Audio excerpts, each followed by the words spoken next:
we do need to really be prepared that we're going to get a lot higher attendance for this, just naturally, because President Hirschman's speaking at the event, which is amazing. Every week, a group of fraternity men at SDSU gather to talk about sexual assault.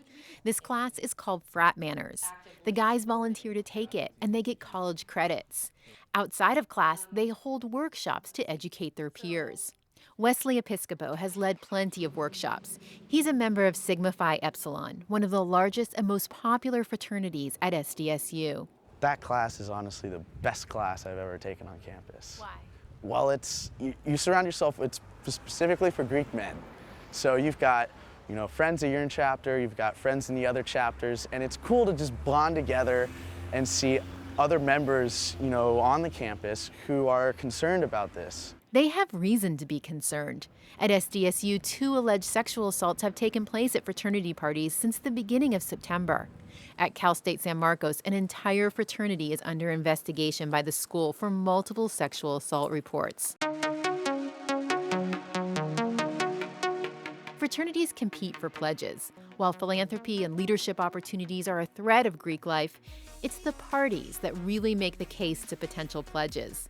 Jeff Buchholz is on SDSU's newly formed Sexual Assault Task Force. There are still many, many, many fraternities across this country that the recruitment process and the idea of what the fraternity provides is basically access to this brotherhood and camaraderie centered around the idea of partying and really access to women and sex.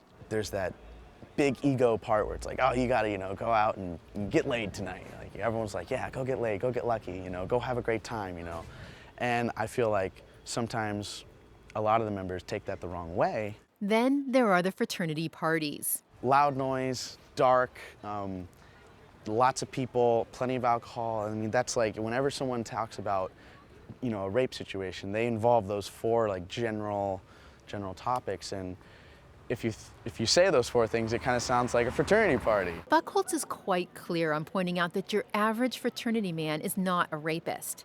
But frat parties give protective cover, he says, to those who are. For a predator, that's an incredibly brilliant space to enter, because it's less likely that what you're doing is going to stand out enough to look dangerous, to look unhealthy. Journalist Caitlin Flanagan spent a year investigating fraternities for The Atlantic. Fraternities buy extensive insurance plans to cover injuries that take place at their chapter houses. Flanagan says the second most common insurance claim filed against fraternities is for sexual assaults. It's almost built into the line item budget of the fraternity industry that they're going to get a huge number of sexual assault claims and that they need to budget appropriately for that. It's hard to get reliable data on how many sexual assaults take place at fraternity parties. It takes significant courage for a young woman to report a rape involving a fraternity, because then she's in conflict with an entire brotherhood who have sworn loyalty to each other. Episcopo says fraternity members talk about reporting rape in their Frat Manners workshops. It's always a tough question for them to answer. If you had a member who you knew raped a girl, what would you do? Would you take him to judicial? Would you send him to the police?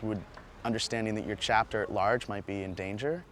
So. What did they say? A lot of people said no, and they would keep it hush hush. So if fraternity parties are part of the campus sexual assault problem, why don't universities crack down on them? Because the more supervision and the more control you exercise over the fraternity, the more you establish a legal duty of care.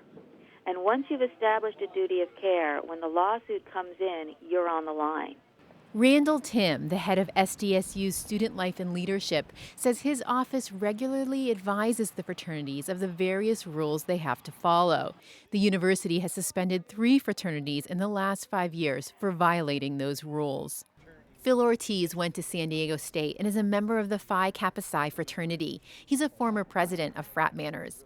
He believes the group makes a difference because it's fraternity brother talking to fraternity brother about an issue they can do something about. It's a way for the fraternities to get out in front of the problem and educate their members and educate the community on what sexual assault is and ways to prevent it, and just really empower fraternity men to take responsibility for the environments that are created at their houses. Tomorrow, members of Frat Manners will be handing out teal ribbons on SDSU's campus to raise awareness of sexual violence. Angela Carone, KPBS News.